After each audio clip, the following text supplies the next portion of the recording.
Yes okay guys, तो आज last class में हमने डिस्कस किया था distance and displacement. Important thing था distance and displacement. Basically normally student बहुत लाइटली लेते हैं कि क्या डिस्टेंस एंड डिस्प्लेसमेंट है, डेफिनेशन बिकॉज नॉर्मल है तो दैट्स वाई। बट देखो हर एक चीज़ ईजी है, लेकिन इंपॉर्टेंट क्या है, इंपॉर्टेंट ये है कि हमको उसको कैसे क्लियर करना है, हमको वो अंडरस्टैंड हुआ या नहीं हुआ।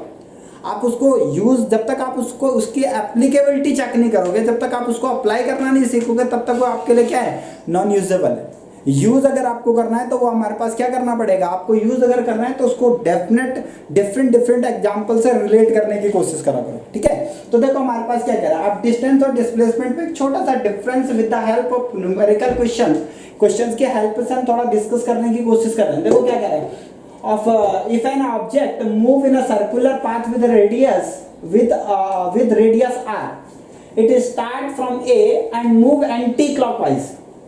Find the distance and displacement of an object at A and B and C point and A B C and A point लिख लेना, A B C and A point पे हमें फाइंड आउट करना है क्या, डिस्टेंस एंड डिस्प्लेसमेंट। तो देखो क्या कह रहा है आपके पास, क्वेश्चंस बड़ा इजी क्वेश्चंस है। कह रहा है हमारे पास एक सर्कुलर पाथ पे ऑब्जेक्ट मोशन कर रहा है जिसकी रेडियस हमारे पास गिवन है कि क्या है, आर है। तो सेंटर से रेडियस आर हो जाएगी तो ये भी आर होगा, दिस वन आल्सो आर और this one is also R, right.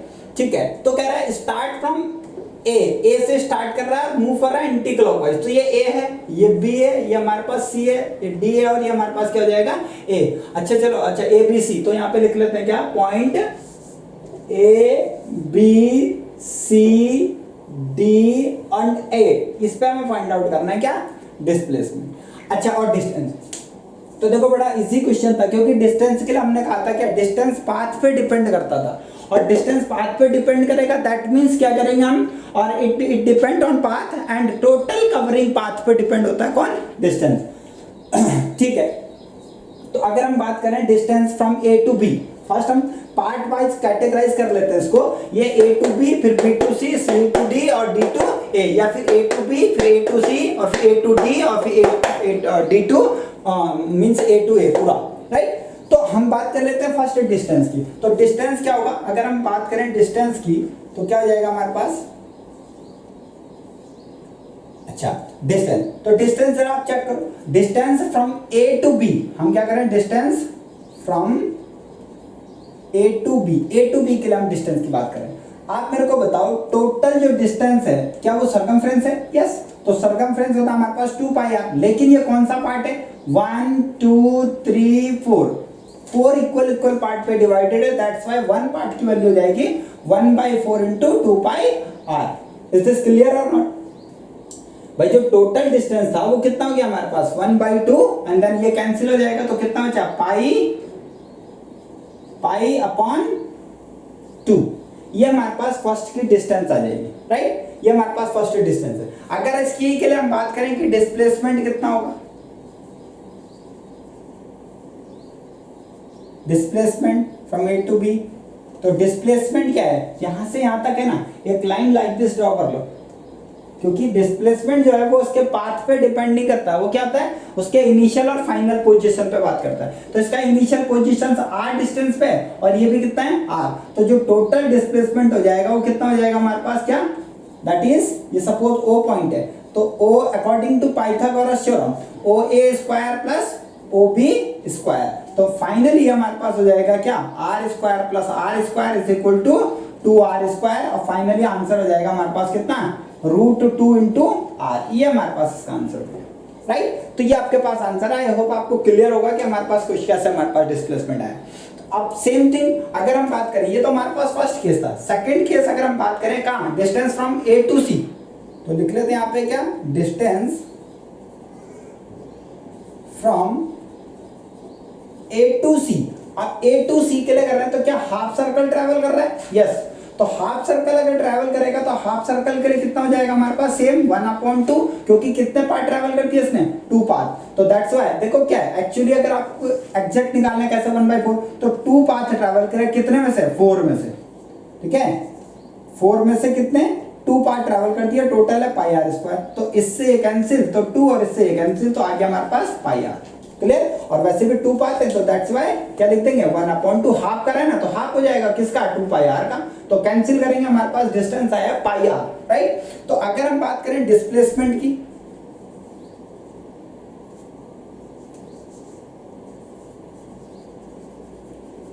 Displacement from A to सी, तो डिस्प्लेसमेंट अगर ए टू सी की बात करें तो डिस्प्लेसमेंट कितना हो जाएगा बोलो, फाइनल माइनस इनिशियल। तो फाइनल कितना है इसका आर, और इनिशियल भाई यहां से स्टार्ट हुआ 0 से ना, भाई जो डिस्प्लेसमेंट होता है क्या फाइनल माइनस इनिशियल। अब डिस्टेंस 0 से स्टार्ट हुआ था और कहां पे पहुंच गया यहाँ पे, ये कितना है आर और ये कितना है आर, तो 2r हो जाएगा। That means 2r is equal to 0, answer आएगा हमारे पास 2r। क्लियर। तो आई होप आपको ये क्लियर होगा। अब अगर हम बात करें सी डी पॉइंट के लिए, सी पॉइंट तक हमने फाइंड आउट कर लिया, अगर हम बात करें डी पॉइंट के तो डी पॉइंट के लिए क्या होगा जरा उसको देखो, ठीक है। आई होप आपको ये क्लियर होगा, कोई कंफ्यूजन है तो आप बता सकते हो, राइट ना। ठीक है, हम कोशिश ये कर रहे हैं कि हमारे पास क्या जाए, डिस्प्लेसमेंट और डिस्टेंस के बीच में जो डिफरेंस है वो आपको थोड़ा क्लियर हो जाए, राइट। ठीक है, तो अब हम बात कर लेते हैं किसकी, जो हमारे पास नेक्स्ट थिंग है वो हमारे पास है क्या ए टू डी। तो ए टू डी अगर हम बात करें displacement from A to D, पहले हम बात कर लेते हैं क्या distance, distance from A to D.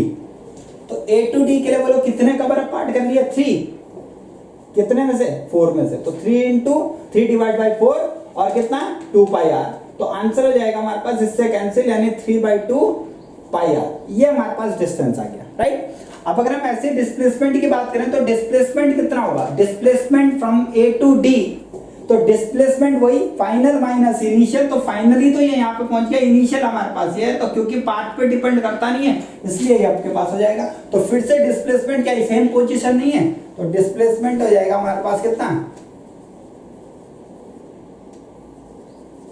Displacement A to D जो होगा कितना हो जाएगा हमारे पास फिर से r² plus r² and then √2 into R, ये हमारे पास डिस्प्लेसमेंट हो गया, राइट। अब फाइनली अगर हम बात करें क्या डिस्टेंस, नेक्स्ट अगर हम बात करें किसकी, डिस्टेंस किसकी from A to A, A to A, A to A मतलब ए से लेके ए तक पहुंचा, तो डिस्टेंस हो जाएगा हमारे पास 2 पाई आर, क्योंकि आप उसने टोटल कवर अप यानी क्या अगर इसको लिखेंगे तो 4/4 पूरे पार्ट कवर अप कर दिया ना, तो आंसर कितना आएगा 2 पाई आर यानी सर्कमफ्रेंस ऑफ द सर्कल। अब अगर हम बात करें डिस्प्लेसमेंट की ए टू ए, तो डिस्प्लेसमेंट कितना आ जाएगा 0, क्योंकि फाइनल और इनिशियल दोनों क्या है हमारे पास सेम। तो आई होप आपको ये क्लियर होगा कि हमारे पास कैसे हमने डिस्टेंस और डिस्प्लेसमेंट निकाला, राइट। क्वेश्चन पूछ लेता है यहाँ से, क्लियर है ना। अच्छा एक थी लास्ट टाइम जब हमने डिस्प्लेसमेंट और डिस्टेंस डिस्कस किया था वहां पे थोड़ा हमने एक चीज स्किप कर दिया, वो स्किप क्या किया था कि जो हमारे पास डिस्टेंस और डिस्प्लेसमेंट है ये कैसी क्वांटिटीज है हमारे पास, राइट। तो हम यहाँ पे लिख लेते हैं जो डिस्टेंस है, डिस्टेंस नॉट बना के लिख लेना, क्या है जो डिस्टेंस है दैट इज स्केलर क्वांटिटी, ये हमारे पास है स्केलर क्वांटिटी, राइट। और जो डिस्प्लेसमेंट होगा फिर वो क्या हो जाएगा हमारे पास,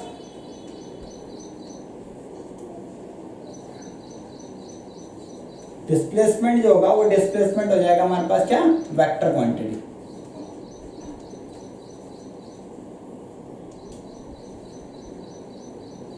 वेक्टर क्वांटिटी, राइट। अच्छा यूनिट ऑफ दिस वन, अगर हम यूनिट की बात करें डिस्टेंस और डिस्प्लेसमेंट की तो कितनी हो जाएगी हमारे पास मीटर।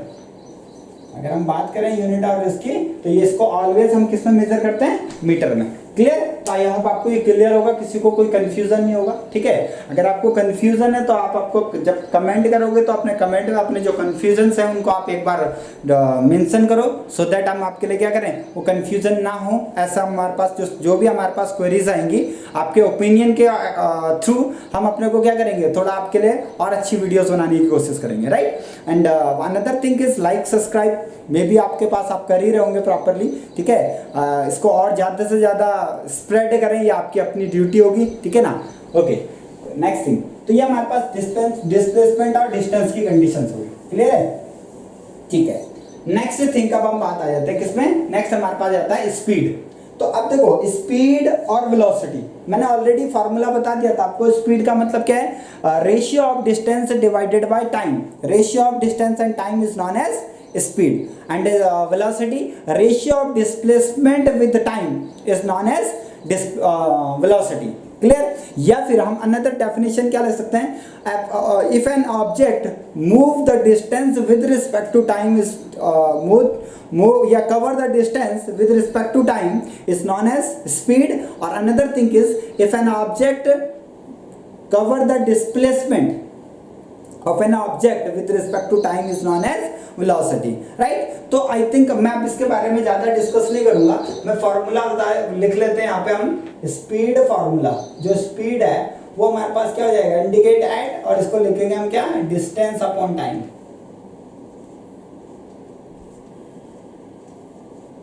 ठीक है, डेफिनेशन आप लिख सकते हो, ratio of distance and time is known as speed. Okay, now unit की अगर हम बात करें, यूनिट ऑफ दिस वन, तो यूनिट हो जाएगा हमारे पास मीटर, क्योंकि डिस्टेंस को मीटर में करते हैं और टाइम को सेकंड में, तो मीटर पर सेकंड, ये हमारे पास इसकी यूनिट है। क्लियर? अच्छा, ये हमारे पास स्केलर क्वांटिटी है या वेक्टर क्वांटिटी है, तो ये हमारे पास हो जाएगा सेकंड थिंग, हो जाएगा हमारे पास क्या, this one is a scalar quantity.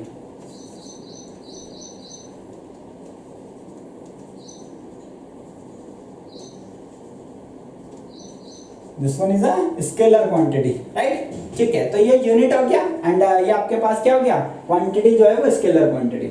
अब अगर हम बात करें किसकी, वेलोसिटी की,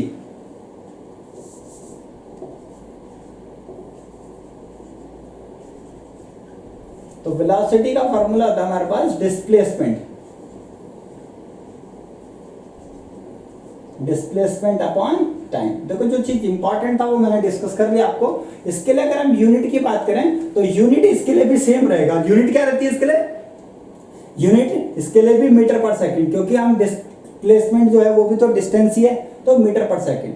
और जो क्वांटिटीज है ये क्या है हमारे पास, that is the vector quantity. अगर हम इसकी बात करें तो ये जाएगा हमारे पास vector quantity. This one is vector quantity.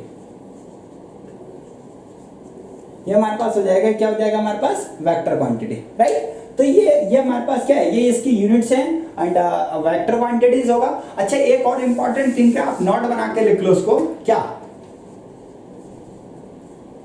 Displacement and distance will be equal when distance and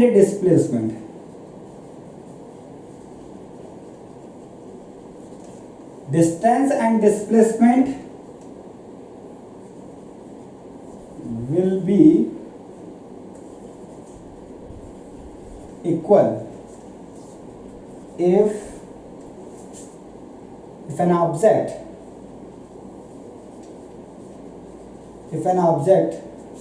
move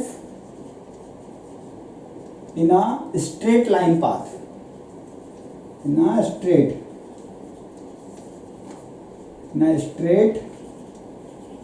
line path. अगर कोई भी ऑब्जेक्ट किसी स्ट्रेट लाइन पे मोशन कर रहा है तो वो डिस्टेंस और डिस्प्लेसमेंट उसका क्या होगा, इक्वल होगा, राइट ना? ये तभी कंडीशन है जब कोई ऑब्जेक्ट स्ट्रेट लाइन पाथ को फॉलो करेगा। क्लियर? ठीक है, तो हमारे पास स्पीड भी हो गया, वेलोसिटी भी हो गया। क्लियर? अब हम बात कर लेते हैं एवरेज वेलोसिटी की। तो एवरेज वेलोसिटी भी हमने डिस्कस कर लिया था, फॉर्मूला ऑलरेडी लिखा दिया आपको, average velocity instantaneous speed instantaneous velocity, right? तो आई होप आपको क्लियर होगा, राइट ना?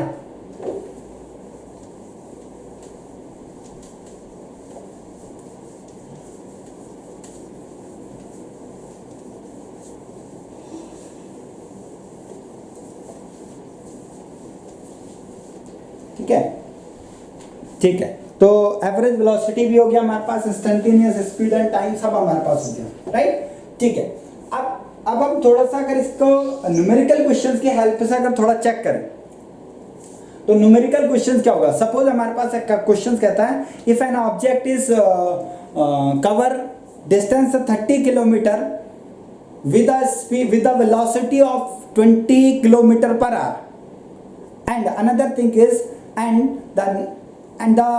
another distance is 30 kilometer, cover the distance by what velocity so that the average velocity is 40 kilometre per hour, right. Like this question हमारे पास दे दिया, suppose क्या दे दिया उसने, देखो ये बहुत इंपॉर्टेंट है। अब अच्छा चलो अभी हम थोड़ा डिस्कस कर लेते हैं कैसे, हम बात कर लेते हैं हमें एवरेज वेलोसिटी और स्पीड अगर फाइंड आउट करनी है तो कैसे फाइंड आउट करेंगे। क्या होता है हमारे पास, हो सकता है आपको डिस्टेंस सेम दे दे, हो सकता है आपको वेलोसिटी सेम दे दे, ठीक है, सम टाइम आपको time period same they they, like this हमारे पास क्वेश्चन देता रहेगा, तो हम उसके बिहाफ पे अपना आंसर फाइंड आउट कर लेंगे, ठीक है। चलो ट्राई करते हैं कि किसी न्यूमेरिकल क्वेश्चन से लेके हम थोड़ा कोशिश करें कि हमारे पास कैसे होगा, राइट, ठीक है।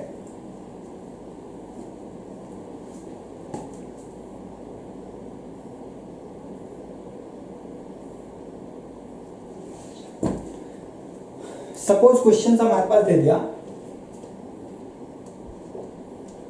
इफ एन ऑब्जेक्ट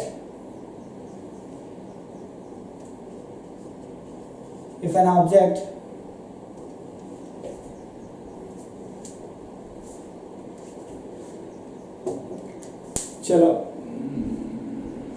क्या टाइम